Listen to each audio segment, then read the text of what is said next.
வணக்கம் ஃப்ரெண்ட்ஸ். இன்றைக்கி காலையில் எழும்புனதுமே கப்பீஸுக்கு ஃபஸ்ட்டு ஃபீட் பண்ணிடலான்னு ஒவ்வொரு கப்பிக்காக ஃபீட் பண்ணிட்டு வரும்போது அப்படியே இங்கே ஒரு டேங்கில் பார்த்தேன். என்னடா இது பீட்டா தானே பபுள் நெஸ்ட்டு கட்டோம், கப்பி இவ்வளோ பெருசாக பபுள் நெஸ்ட்டு கட்டி வச்சுருக்குன்னு ஷாக் ஆகிட்டேன் ஒரு நிமிஷம்.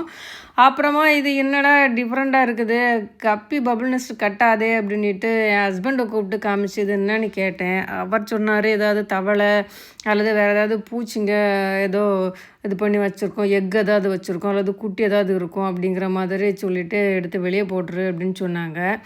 ஓகேன்னு நம்ம அவசரத்துக்கு குச்சியை தேடினா குச்சியும் கிடைக்கல. ஓகேன்னு அந்த தேங்காய் நெட்டி இருக்குல்ல அதை வச்சு ட்ரை பண்ணி பார்த்தா எடுக்க முடியலை. அடுத்த இன்ஸ்ட்ருமெண்ட்டு நம்ம கார்டனுக்கு யூஸ் பண்ணுற இன்ஸ்ட்ருமெண்ட்டை தூக்கிட்டு வந்துட்டேன். ஓகே, வீட்டுக்காரர் வேறு இதில் குட்டி இருக்குன்னு சொன்னார். இந்த பபுள் நெஸ்ட்டுக்குள்ளே குட்டி எந்த மாதிரி இருக்குன்னு பார்க்கலான்னு பார்த்தா உள்ள குட்டி இல்லைங்க, ஆக்சுவலாக எக்லே பண்ணி தான் வச்சுருக்குது. இந்த பபுள் நெஸ்ட்டுமே ரொம்ப ஸ்லைமியாக இருந்துச்சு. என்ன இது என்ன எக்குன்னு பார்த்துடலான்னு நெட்டில் போட்டு பார்த்தேன். நெட்டில் போட்டால் தவளை இல்லை, ஆக்சுவலாக தேரைன்னு ஒன்று சொல்லுவோம் இல்லையா, அதோட எக்ஸு. தேரைங்க கூட பபுள் நெஸ்ட் கட்டி தான் எக்லே பண்ணுங்கிறது எனக்கு இன்றைக்கி தான் தெரியும். இங்கே யாருக்காவது இதுக்கு முன்னாடி தெரிஞ்சிருந்துச்சுன்னா கமெண்டில் சொல்லுங்கள், அல்லது இது எதோட எக்குன்னு தெரிஞ்சால் கூட சொல்லுங்கள். தேங்க்யூ.